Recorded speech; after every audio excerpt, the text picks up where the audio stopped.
ॐ कालाकालाय विद्महे कालातीताय धीमहि तन्नो कालभैरवः प्रचोदयात्। ॐ ब्रह्मभैरवाय नमः। ॐ काली काली महाकाली कालिके परमेश्वरी सर्वानंदकरी देवी नारायणी नमस्ते। सभी लोगों को जय श्री राम, जय हनुमान जी महाराज की। आज हम आपको भैरव महाराज का एक शाबर मंत्र है जिसे कई लोग कंकाल भैरव के नाम से भी जानते हैं, कई लोग इस मंत्र को विकराल भैरव भी कहते हैं, कई लोग कपाल भैरव मंत्र के नाम से भी जानते हैं। अब मंत्र का जो नामकरण है वो मंत्र के शब्दों को देखकर ही लोग रख लेते हैं, उससे फर्क नहीं पड़ता। अपनी याददाश्त के लिए आप मंत्र का कोई भी नाम रख सकते हैं, मायने वो रखता है कि मंत्रकार क्या करता है। यह मंत्र बहुत ही शक्तिशाली है। भूत प्रेत बाधाओं को खदेड़ खदेड़ कर भगाने के लिए इस मंत्र को जाना जाता है। यदि तंत्र बाधा से, भूत प्रेत बाधा से पीड़ित हैं, घर का कुछ बिगड़ंत हो गया है जिससे हमारे कुल देवी देवता ने रक्षा करना बंद कर दिया है और तरह तरह के भूत प्रेत हमारे घर में वास करने लगे हैं, उस समय यह मंत्र बहुत कार्य आता है। भूत प्रेत किसी भी प्रकार का हो, डायन, डाकनी, बेताल, खब्बीश, राक्षस, महाराक्षस, ब्रह्म राक्षस, तमाम प्रकार के पिशाच पिशाची और मरी मशान, ये सभी प्रकार की बाधाओं को घर से, शरीर से बाहर भगाने के लिए इस मंत्र का झाड़े के रूप में प्रयोग किया जाता है। इस मंत्र को हमने श्रवण करने के लिए आपको उपलब्ध कराया है। इस वीडियो के रिलीज होने से पहले वाला वीडियो आप देखिएगा तो यह मंत्र आपको श्रवण करने के लिए मिल जाएगा। 108 बार या 51 बार आप देख लीजिएगा कि आपको कितने समय तक इस मंत्र का श्रवण करना है। बहुत ही शक्तिशाली मंत्र है। जब आप थक हार जाएं भूत प्रेत बाधाओं से और भूत प्रेत बाधाओं से आपको मुक्ति नहीं मिल पाए, तब इस मंत्र का आप प्रयोग करें। लेकिन यह मंत्र श्रवण करने मात्र से ही भूत प्रेत बाधाओं को आपके शरीर से, घर से दूर कर देता है, लेकिन कुछ परसेंट तक, उतना असरकारक नहीं होता। सुनने से 20%, 50% कई लोगों को होता है। हाँ, 100 में से 10 लोग ऐसे होते हैं जिनको श्रवण करने मात्र से ही भूत प्रेत बाधा से मुक्ति मिल जाती है। लेकिन इस मंत्र को आप यदि कंठस्थ कर लेते हैं और सिद्ध नहीं कर पाते, किसी कारणवश समय का अभाव है या मुहूर्त नहीं मिल पा रहे हैं, तो ऐसे में आप बिना सिद्ध किए हुए भी इस मंत्र का कंठस्थीकरण करने के बाद यदि कभी भी आपको लगता है कि कोई व्यक्ति कष्ट में है, दूसरा व्यक्ति, स्वयं नहीं, दूसरा व्यक्ति कष्ट में है, उसे भूत प्रेत बाधाओं का प्रकोप हो गया है, तंत्र बाधाओं का प्रकोप हो गया है, तो 1 आध 2 बार, 5 बार, 10 बार इस मंत्र को आप यदि कंठस्थ किए हैं तो पढ़कर पानी उसके चेहरे पर छींटे लगा सकते हैं, उसको तत्काल ही राहत मिलेगी और उसके शरीर को भूत प्रेत बाधाएं छोड़ देंगी। लेकिन इस मंत्र को यदि आप सिद्ध करते हैं और सिद्ध करने के बाद आप प्रयोग करते हैं तो समझ लीजिए आप कि एक ही बार आपको मंत्र पढ़ने की आवश्यकता है और भूत प्रेत लाखों कोसों दूर भाग जाते हैं और कभी दोबारा उस शरीर के पास या उस घर में लौट कर नहीं आते। इसलिए भैरव महाराज के मंत्र विशेष माने जाते हैं। वैसे भैरव महाराज प्रेत भक्षक देव, तंत्र भक्षक देव भी माने जाते हैं। यदि भैरव महाराज के मंत्रों का ध्यान करते हैं, मंत्रों का स्मरण करते हैं, श्रवण करते हैं, पालन करते हैं नियमों का, और भैरव महाराज का नित्य प्रतिदिन ध्यान करते हैं, तो निश्चित ही मानिए कि आपके ऊपर किसी प्रकार का बुराई का तंत्र है, जादू टोना है, मरण मूठ है, तरह तरह के देखिए तंत्र होते हैं इस कराल काल कलयुग में, उन सभी प्रकार के तंत्रों का भक्षण भैरव महाराज कर लेते हैं। आज हम जिस मंत्र की सिद्ध विधि विधान आपको बताने वाले हैं यह विशेष खास मंत्र है और इस मंत्र का हमने कई सालों से प्रयोग किया है। वैसे यह गुरु प्रदाय मंत्र है, लेकिन कभी भी इस मंत्र से हमें निराशा हाथ नहीं लगी।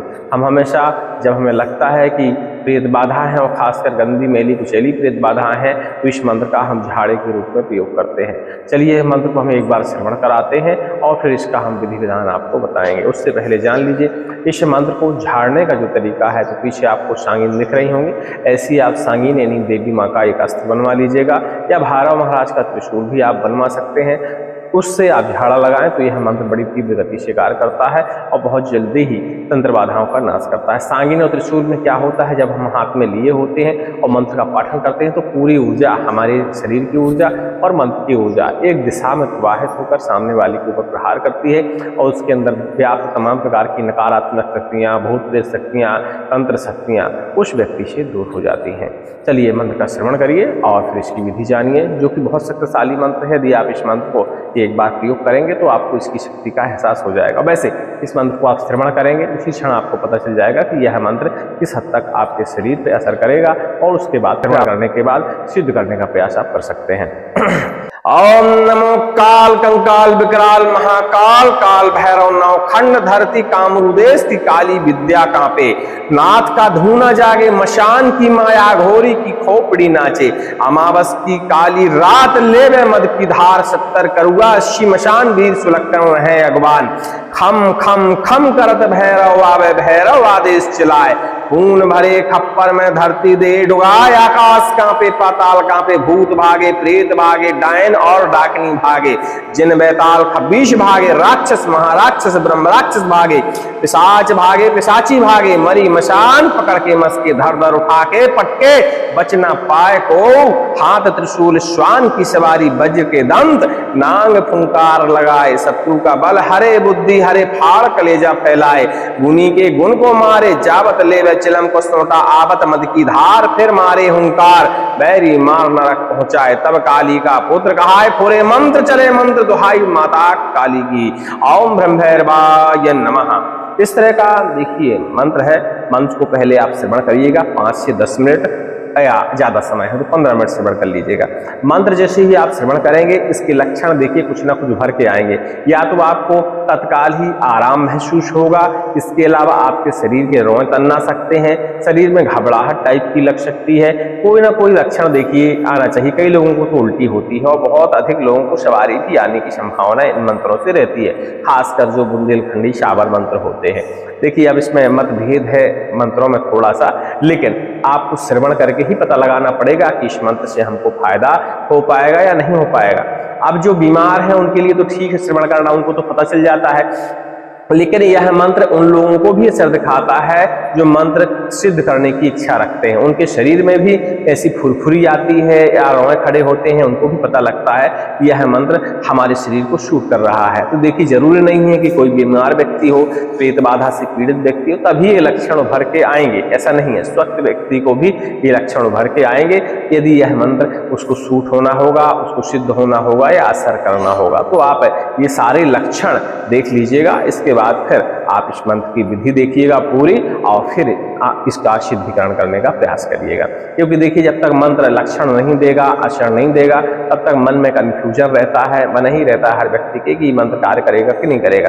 तो देखिए हमारे चैनल पे बहुत सारे मंत्र हैं, इसमें कंफ्यूज होने की जरूरत नहीं है। हर मंत्र को 5-5, 10-10 मिनट अलग अलग दिन श्रवण करके देख लीजिए। जिस मंत्र से आपके रोए तन्ना आए, आत्मा में थोड़ा सा क्रोध आए या इसके अलावा उल्टी महसूस हो, घबराहट महसूस हो, कोई ना कोई लक्षण यदि आपको लगता है अलग, या फिर कई लोगों के ऐसे लक्षण भी आते हैं कि पहले उनका शरीर भारी रहता है और जैसे ही मंत्र श्रवण शुरू करते हैं उनका शरीर एकदम हल्का हो जाता है, लगने लगता है मेरे शरीर के रोग खत्म हो गए, शरीर में हल्की सी फुर्ती आ जाती है। मतलब कुछ ना कुछ एहसास इंसान को होता जरूर है। अब हर मंत्र से हर व्यक्ति को नहीं होता, आपको श्रवण करके मंत्र है वो चुनना पड़ेगा, मतलब श्रवण करके आपको अपना मंत्र चुनना पड़ेगा और जिस मंत्र से आपको लक्षण महसूस हो उस मंत्र की साधना कर लिया करिए। और ऐसे मंत्र बहुत जल्दी सिद्ध हो जाते हैं और सिद्ध होने के बाद उनसे आप अपनी तो बाधा हरण कर ही सकते हैं, परोपकार में भी इन मंत्रों का प्रयोग कर सकते हैं। वैसे इस मंत्र के लिए गुरु आदेश की जरूरत पड़ती है, खासकर काली माता के, भैरव महाराज के और कुछ हनुमान जी महाराज के ऐसे मंत्र हैं, नरसिंह भगवान के ऐसे मंत्र हैं जिनमें गुरु आदेश की आवश्यकता पड़ती है। लेकिन हमारी तरफ से इस मंत्र के लिए आदेश है, यदि यह मंत्र आपको लक्षण दे रहा है तो आप यह सिद्ध कर सकते हैं, लेकिन सिद्ध करने से पहले एक बार फोन संपर्क आप हमसे कर सकते हैं, टेलीग्राम में भी लिख सकते हैं और टेलीग्राम में प्राइवेट चैट में ही अपनी बातें लिखा करिए, अति उत्तम रहेगा। ठीक है, चलिए अब इसकी विधि जान लेते हैं। वैसे तो भैरव अष्टमी, कालाष्टमी के दिन भी इस मंत्र का सिद्धिकरण हो सकता है, लेकिन नवरात्रों की जो दशमी होती है, चाहे चैत्र नवरात्रि हो, गुप्त नवरात्रि हो या फिर कुमार वाली नवरात्रि हो, जो दशमी तिथि होती है उस दिन इस मंत्र का विशेष सिद्ध करने का विधि विधान है।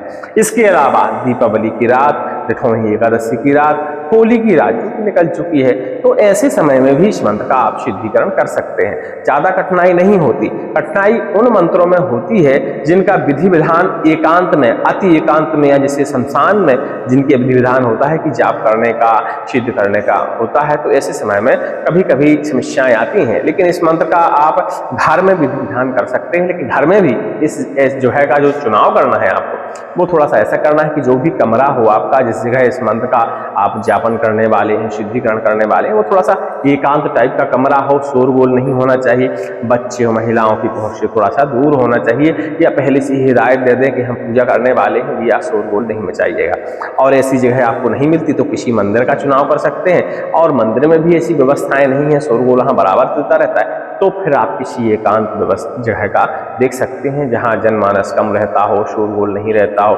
ऐसी जगह का भी आप चुनाव कर सकते हैं। और हमारा मानना तो ये है कि घर में यदि कोई एकांत ऐसी व्यवस्था है, पूजा का ऐसा कोई कमरा है, तो घर में सारी सामग्रियां होती हैं और मन भी हमारा तैयार रहता है सारी चीज़ों के लिए, तो इसको घर में कर लीजिए। थोड़ी सी सामग्री की आवश्यकता है, इसमें मंदरा अति आवश्यक है, और इसके अलावा नींबू, हवन सामग्री और थोड़ी बहुत पूजन सामग्री, वो तो आम सामग्री है, आप ला सकते हैं, नहीं आपके घर में ही उपलब्ध हो। शुरुआत से बताते हैं, ध्यान से सुनिएगा। सर्वप्रथम भैरव महाराज का कोई चित्र आपके पास होना चाहिए। चित्र नहीं है तो कोई बात नहीं, आप 7 बिंदियां जो है लाल रंग की या काले रंग की अपनी उंगली में लेकर दीवार पर बना दीजिए।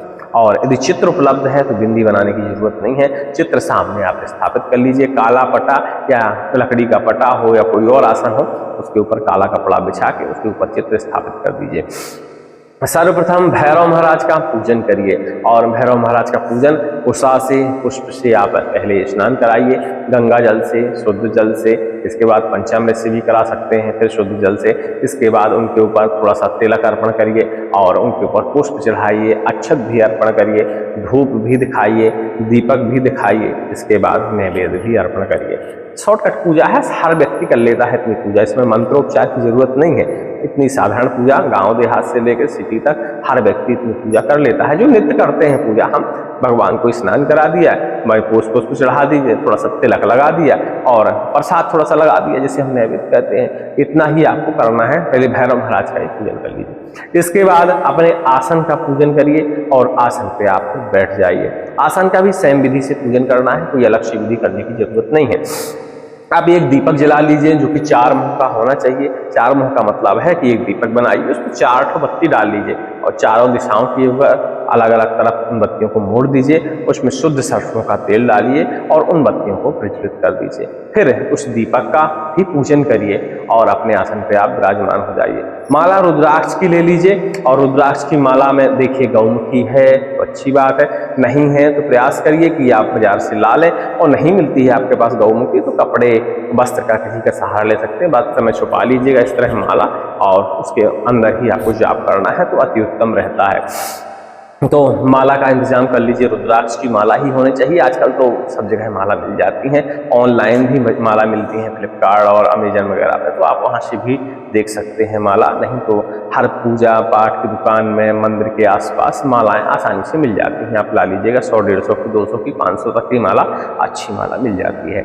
माला का भी पूजन कर लीजिए स्वयं विधि से शॉर्टकट में, और इसके बाद भगवान भैरवनाथ का ध्यान करिए, प्रार्थना करिए, भगवान भैरवनाथ हमारे घर में जो भी व्याधि है, तंत्र व्याधि है, मैली कुचैली बाधा है, भूत प्रेत का साया है, पितृ क्रुद्ध है, जो भी समस्या है हमारे घर में, वो सारी समस्याओं का निदान आप कर दें। सभी प्रकार की बुरी बाधाओं का भक्षण कर लें, सभी प्रकार की बुरी बाधाओं का विनाश कर दें। इस तरह देखिए आप अपने शब्दों में भैरव महाराज से प्रार्थना कर लीजिए। दीपक तो आपका प्रज्वलित है ही है। इसके बाद भैरव महाराज का ध्यान करते हुए माला उठाइए और मंत्र का डिस्क्रिप्शन में मंत्र लिखा हुआ मिलेगा या स्क्रीन पे आपको दिख जाएगा, और नहीं समझ में आता तो इससे पहले वाला वीडियो जो हमने रिलीज किया उस पर देख लीजिएगा। स्क्रीन पे ही हमने मंत्र दे रखा है, तो बढ़िया उसको पढ़िएगा, आप सुनिएगा और सुनते सुनते इस मंत्र को कंठस्थ करिएगा, अति फायदा होगा। तो माला कितनी जपनी चाहिए? माला का आप जब शुरू कर दीजिए आप, तो माला कम से कम आप ये देखिए कि 11 माला कर पाते हैं तो बहुत अच्छी बात है। 11 माला में ही यह मंत्र पूर्णतः सिद्ध हो जाता है, लेकिन 11 माला जो है लंबा समय लेने वाला है। आपका 4 से 5 घंटे इस मंत्र की माला जप करने में लग जाएगा। तो हमारा मानना यह है कि यदि 10वीं तिथि के अंदर इस मंत्र की सिद्धि कर रहे हैं और इस मंत्र में आपको पूरी सिद्धि चाहिए, भरपूर तरीके से ऊर्जा चाहिए, एकदम यह मंत्र खतरनाक बन जाए, तो 11 माला आपको करनी पड़ेगी। लेकिन आप ऐसे व्यक्ति हैं कि ज़्यादा देर बैठ नहीं पाते या शारीरिक कुछ समस्याएं हैं, आपके पास कोई ऐसा काम है कि आप इतनी देर नहीं बैठ सकते, तो आप इसमें काम चलाऊ सिद्धि पा सकते हैं और अपने शरीर की बाधा का हरण कर सकते हैं। परोपकार भी प्रयोग कर सकते हैं, मंत्र बराबर काम करेगा लेकिन उतनी शक्ति नहीं रहेगी। तो कैसे करना चाहिए? सिर्फ इसकी एक माला जाप करिए और एक माला जाप करने में इस मंत्र को आपको 1 से 1.5 घंटे लगेगा। तो एक माला आप जाप कर लीजिए और जाप करने के बाद इसका 51 बार आप होम लगा दीजिए, बस यह आपका मंत्र सिद्ध हो गया। लेकिन यदि आप 11 माला करते हैं जाप, तो देखिए उसमें समय लगता है, बहुत ज़्यादा समय लगता है 11 माला में। हो सकता है आपको 8 से 10 घंटे 12 घंटे भी 11 माला में लग जाए, क्योंकि मंत्र बड़ा है। आप इसमें टारगेट बना लीजिएगा कि 1 घंटे में कितनी माला आपकी हो रही है, तो वैसे 1 घंटे में आप इसकी एक ही माला मान लीजिए कि एक ही माला आपकी 1 घंटे में हो पाएगी। या हो सकता है कि आप बहुत फास्ट पढ़ने वाले हैं मंत्रों को, तो आधा घंटे में भी आपकी एक माला हो सकती है। लेकिन फिर भी आपकी 11 माला होते होते पूरी रात गुजरने वाली है, तो उसमें ये नहीं है कि रात आपकी खत्म हो जाए तो आपका सिद्धि नहीं मिलेगा। आपको सिर्फ मुहूर्त में शुरुआत करनी है, 10वीं तिथि की शाम को 6 बजे के बाद इस मंत्र की शुरुआत करनी है, चाहे वह रात में खत्म हो या अगले दिन एकादशी में खत्म हो, उससे फर्क नहीं पड़ता। शुरुआत आप 10वीं के दिन करेंगे और 11 माला पूरी जप करने के बाद, अब जब आपने 11 माला जपी है तो उसका आपको 10% हवन करना है। तो 11 माला का यानी 1100 मंत्र संख्या का 10% निकाल लीजिएगा, उतना बढ़िया हवन करिएगा शुद्ध घी के साथ। और चाहिए तो लोभान, गुग्गुल, ये सारी चीज़ों से मिला लीजिएगा, या हवन सामग्री भी आप मिला सकते हैं। कई लोग पूछा करते हैं हवन सामग्री में क्या मिलाएं, तो देखिए हवन सामग्री आसानी से आजकल बाजार में मिल जाती है, 20-20, 50-50 रुपए के पैकेट मिल जाते हैं, तो उन सामग्री का आप उपयोग कर सकते हैं। उसमें अलग से लोभान डाल लीजिए, गुग्गुल डाल लीजिए, घी बढ़िया से मिला लीजिए, तिल मिला लीजिए, जवा मिला लीजिए, ये सारी चीज़ें मिलाने के बाद अपनी आप हवन सामग्री तैयार कर लीजिए। और नहीं समझ में आता तो इंटरनेट पर सर्च कर लीजिएगा कि हवन सामग्री की जो क्वांटिटी है वो क्या होनी चाहिए, तो उस हिसाब से आप सामग्री घर में भी बना सकते हैं। अब जब हवन हो जाएगा आपका, तो यह मंत्र पूरी तरह आपके लिए सिद्ध हो जाता है। लेकिन हमने 2 तरीके आपको बताए, या तो 11 माला जपिए या सिर्फ एक ही माला जपिए, 2 में से कुछ कर लीजिएगा आप। जब आपका यह मंत्र जब संपन्न हो जाए, हवन संपूर्ण हो जाए, तो जिस अग्नि में आपने हवन किया है उस अग्नि को जो प्रज्वलन करने के लिए संविदा चाहिए, उसमें ये ध्यान रखना कि नीम की लकड़ी अनिवार्य है। नीम की लकड़ी जो कड़वी नीम होती है, इसकी लकड़ी अनिवार्य है। लेकिन इसके अलावा उसमें पलाश की, पीपल की, बरगद की, आक की और इसके अलावा गूलर की, चंदन की, ऐसी संविदा का भी आप प्रयोग कर सकते हैं हवन में। और जब कोई लकड़ी नहीं मिलती तो आप नीम की ले लीजिए, आम की ले लीजिए, ऐसी लकड़ियों का प्रयोग कर सकते हैं, लेकिन नीम अनिवार्य है, बस ये ध्यान देना है। और जब आप हवन कर चुके होंगे तो भस्मी बाद में ठंडी भी होती है और भस्मी बचती भी है। उस भस्मी को आप संभाल कर किसी कपड़े से छान आनकर और उसको रख लीजिए। जब भी आपको लगता है कि भूत प्रेत की बाधा है किसी के ऊपर या स्वयं के ऊपर, वैसे आपने इस मंत्र का सिद्धिकरण किया है तो आपके ऊपर तो नामुमकिन है कि कोई प्रेत बाधा आपके शरीर के आसपास भटकेगी, क्योंकि इस मंत्र की ऊर्जा आपके शरीर से पूरी जिंदगी जुड़ी रहेगी और आपके आसपास किसी भी प्रकार की प्रेत बाधा नहीं आएगी। और धोखे से आ भी जाती है, कई बार आ जाती है, तो भैरव महाराज उस बाधा का सीधा भक्षण कर लेते हैं, फिर वह बाधा किसी को नुकसान नहीं पहुंचा सकती। इस मंत्र के देखिए अलग अलग जगह अलग अलग तरीके से झाड़ा फूकी में प्रयोग हो जाता है। हमारे यहाँ सांगिन से, त्रिशूल से इस मंत्र से झाड़ा लगाते हैं, और कई लोग नीम की डंडी से भी इस मंत्र का झाड़ा लगाते हैं। कई लोग नींबू का भी प्रयोग करते हैं, कई लोग उड़द की दाल का प्रयोग करते हैं, कई लोग अरंडी की डंडी का भी प्रयोग करते हैं, कई लोग गाय के बालों से बनी हुई जो रस्सी होती है जिसे हमारे यहाँ सांठ कहते हैं, उस चीज से भी झाड़ा लगाने में प्रयोग करते हैं। लेकिन सांगिन का झाड़ा, त्रिशूल का झाड़ा और जो सांठ होती है गाय के पूंछ से बनी हुई, बालों से बनी हुई रस्सी, ये ज्यादा तीव्र असर करते हैं। और बाकी तो अपने अपने तरीके हैं झाड़ने के, आप कौन सा तरीका इस्तेमाल करते हैं वो आपके ऊपर निर्भर करता है। लेकिन सिद्ध करने के बाद सिर्फ आपको एक बार इस मंत्र का पाठन करना है और सांगिन से झाड़ा लगाना है। नींबू से लगा रहे हैं तो सिर्फ एक बार मंत्र पढ़ना है, नींबू सर से उतारना है और उसकी धार देनी है जमीन में। इसके अलावा आप रस्सी से यानी सांठ से लगा रहे हैं झाड़ा तो एक बार मंत्र पढ़िए और एक फटकार लगाइए शरीर के ऊपर। अलग अलग तरीके हैं, वो आपको देखना पड़ेगा कि आपका कौन सा तरीका ज्यादा असरकारक है।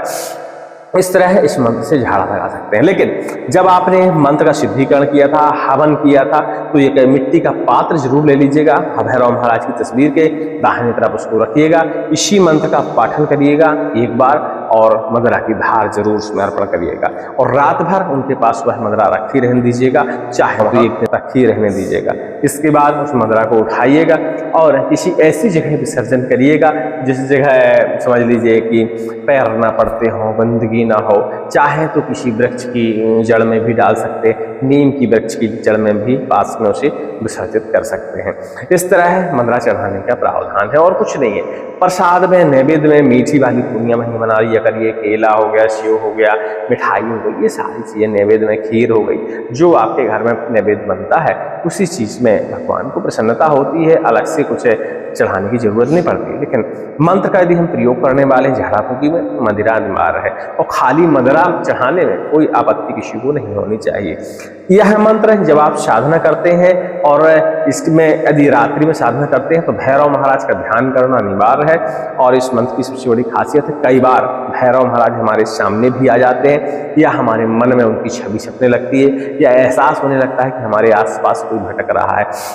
तो ऐसे कोई लक्षण उभर के आते हैं तो आपको घबराने की जरूरत नहीं है। लेकिन सिद्धिकरण करने से पहले आसन बंधन का, कीलन का, कवच का आप ध्यान दे सकते हैं, ऐसे मंत्रों का आप प्रयोग कर सकते हैं। लेकिन मेरी सलाह माने तो ये कवच अपने शरीर में जरूर धारण करिएगा ऐसे मंत्रों, क्योंकि कई बार ये मंत्र सिद्ध करते करते हमारी भूल बस विकृत हो जाते हैं। तो ऐसे में इसकी ऊर्जा हमारे ऊपर गलत प्रभाव भी डाल देती है। तो ऐसे में कवच यदि हम धारण करते हैं, शरीर का कीलन करते हैं, सुरक्षा मंत्रों से आसन का बंधन करते हैं, तो मंत्र भले ही विकृत हो जाए, हमसे भूल हो जाए, लेकिन उसकी त्रुटि हमको कम मिलती है, कम हमको उसकी दंड भोगना पड़ता है। तो इन सब चीज़ों का आप ध्यान दे सकते हैं। अधिक जानकारी के लिए टेलीग्राम में आप संपर्क कर लीजिएगा और फोन भी आप हमें लगा सकते हैं सुबह 11 से 1 बजे तक। सभी को जय श्री राम, जय हिंद।